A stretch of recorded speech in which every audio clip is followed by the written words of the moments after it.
पैसा सब कुछ कर सकता है।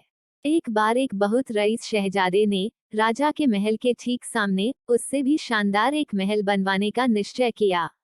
महल जब बनकर पूरा हो गया तो उसने सामने की तरफ बड़े बड़े अक्षरों में लिखवा दिया कि पैसा सब कुछ कर सकता है। राजा ने बाहर आकर जब इसे देखा तो फौरन शहजादे को बुला भेजा, जो शहर में अभी नया ही था और अभी तक उसने दरबार में हाजिरी नहीं लगाई थी। मुबारक हो, राजा ने कहा। तुम्हारा महल तो सचमुच अजूबा है। उसके सामने मेरा गरीबखाना तो झोपड़ी जैसा लगता है। मुबारक, लेकिन यह लिखाना क्या तुम्हें ही सूझा था कि पैसा सब कुछ कर सकता है? शहजादे ने महसूस किया कि शायद वह हद पार कर गया था। जी हाँ, यह मेरा ही ख्याल था, उसने जवाब दिया, लेकिन जहांपना को यदि यह नागवार लग रहा हो तो मैं उसे मिटवा देता। अरे नहीं, मुझे लगा कि यह तुम्हारा ख्याल नहीं रहा होगा। मैं बस तुम्हारे मुंह से सुनना चाहता था कि इस बात से तुम्हारा क्या मतलब था।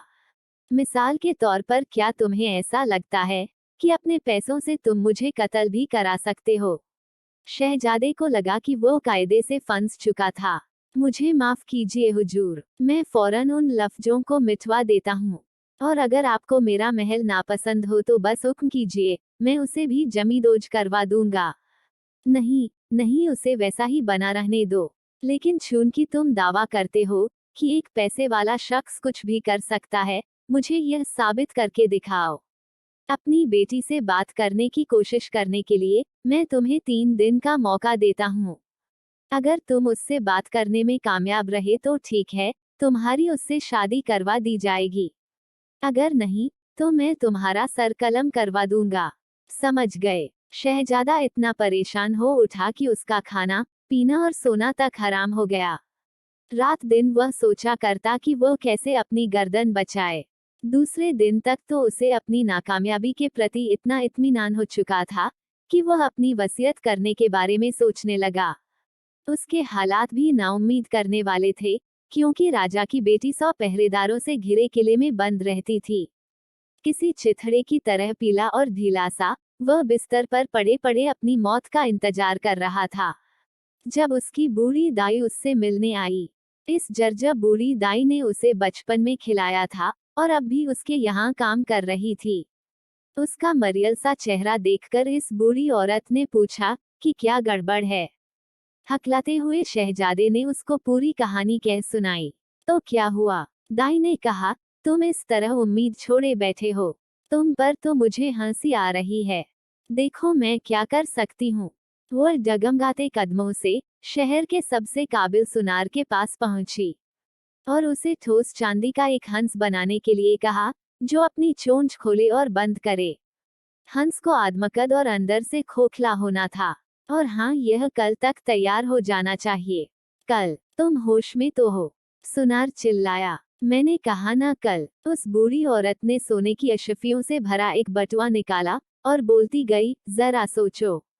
यह पेशगी रकम है। बाकी तुम्हें कल मिल जाएगी, जब तुम हंस तैयार करके मेरे सुपुर्द कर दोगे। सुनार हक्का बक्का रह गया। यही चीज तो है दुनिया में, जिसकी बात ही और है, उसने कहा। मैं कल तक हंस तैयार करने की कोशिश करूंगा। अगले दिन तक हंस तैयार हो गया। बूढ़ी औरत ने शहजादे से कहा, अपनी वायलिन लेकर हंस के भीतर बैठ जाओ। जैसे ही हम सड़क पर पहुंचे तुम वायलिन बजाने लगना। हंस के भीतर बैठा शहजादा वायलिन बजाता रहा और बूढ़ी दाई चांदी के उस हंस को एक फीते के सहारे खींचती हुई शहर का चक्कर लगाने लगी। उसे देखने के लिए सड़कों पर लोगों की भीड़ उमड़ पड़ी। शहर में ऐसा कोई भी न बचा जो उस खूबसूरत हंस को देखने के लिए दौड़ा न आया हो। यह बात उस किले तक भी पहुंची जहां राजा की बेटी बंद थी। उसने अपने अब्बा हुजूर से बाहर निकलकर यह अनोखा दृश्य देखने की अनुमति मांगी। राजा ने कहा, उस शेखीबाज शहजादे को मिला मौका कल खत्म हो जाने दो। तब तुम बाहर निकलना और हंस देख लेना। लेकिन राजा की बेटी ने सुन रखा था कि कल तक हंस वाली बूढ़ी औरत चली जाएगी। इसलिए राजा ने हंस को किले के अंदर आने दिया ताकि उसकी बेटी हंस को देख सके। बूढ़ी दाई को इसी बात की उम्मीद थी। जैसे ही शहजादी ने चांदी के उस हंस के साथ अकेले में उसकी चोंच से निकल रहे संगीत का आनंद लेना शुरू किया। अचानक हंस खुल पड़ा और उसमें से एक नौजवान ने बाहर कदम रखा। डरो मत, उस आदमी ने कहा, मैं वही शहजादा हूँ जो अगर तुमसे बात ना कर सका तो कल सुबह तुम्हारे अब्बा हुजूर मेरा सर कलम करवा देंगे। तुम उन्हें यह बताकर मेरी जान बचा सकती हो कि तुम मुझसे बात कर चुकी हो। अगले दिन राजा ने शहजादे को बुला भेजा।